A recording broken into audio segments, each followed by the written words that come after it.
RRT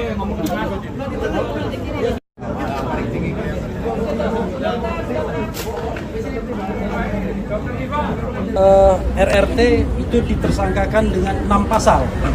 Satu pasal 310 KUHP dengan ancaman hukuman 9 bulan, 311 KUHP dengan ancaman hukuman 4 tahun, kemudian 27A Undang-Undang ITE dengan ancaman hukuman 2 tahun, 28 ayat 2 Undang-Undang ITE dengan ancaman hukuman 6 tahun, kemudian pasal 32 dengan ancaman hukuman 8 tahun, dan pasal 35 dengan ancaman hukuman 12 tahun. Selama proses berdiskusi, kita tidak melihat sesungguhnya ada sesuatu yang pantas dikenakan kepada mereka bertiga ini.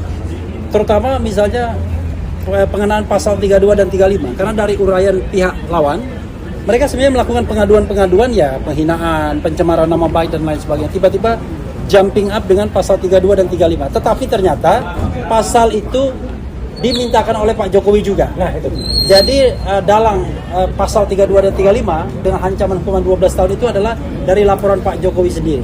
Sementara laporan-laporan yang lain itu hanya pasal 160 yang tidak dikenakan pada mereka, kemudian pasal 28 ayat 2 yang dikenakan dengan ancaman hukuman 6 tahun. Jadi 6 tahun. Jadi kawan-kawan semua, tadi juga ditunjukkan ijazah analognya. Oke? Nothing surprise sebenarnya. Karena yang kita temukan ya podo, sama dengan yang kita lihat selama ini.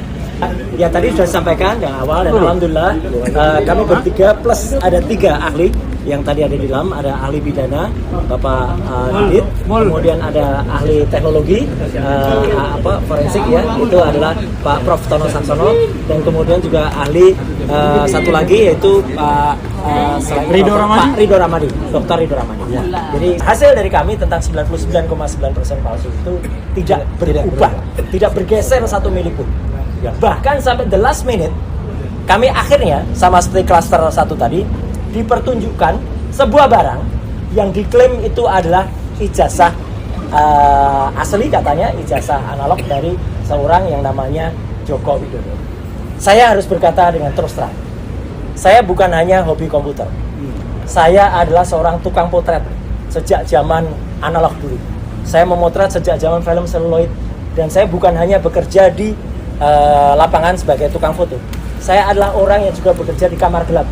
Jadi saya mengerti bagaimana komposisi kalau misalnya kita pakai fixer, kita pakai pengembang, film itu dicuci, kemudian dicetak, kemudian kertas film apa, dan untuk pas foto yang tertempel di barang yang disebut ijazah itu, saya dengan lantang dan tegas mengatakan saya sangat ragu bahwa itu usia sudah lebih dari 40 tahun.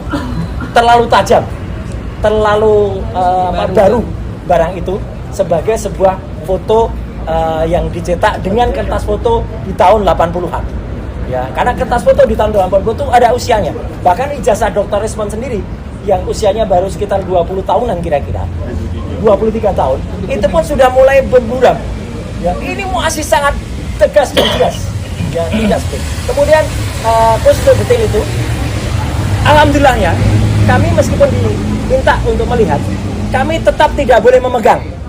Ya, kami tidak boleh merasakan.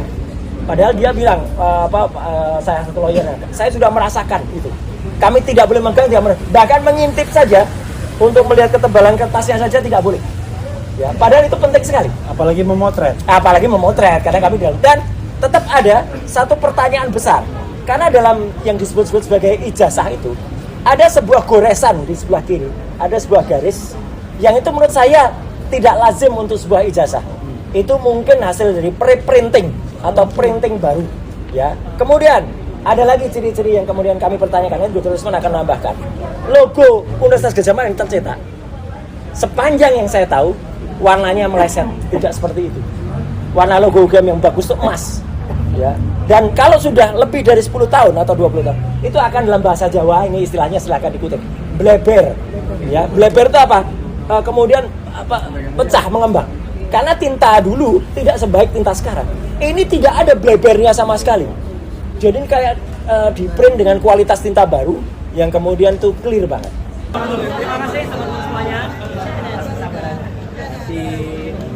Oke, ini punya siapa saja?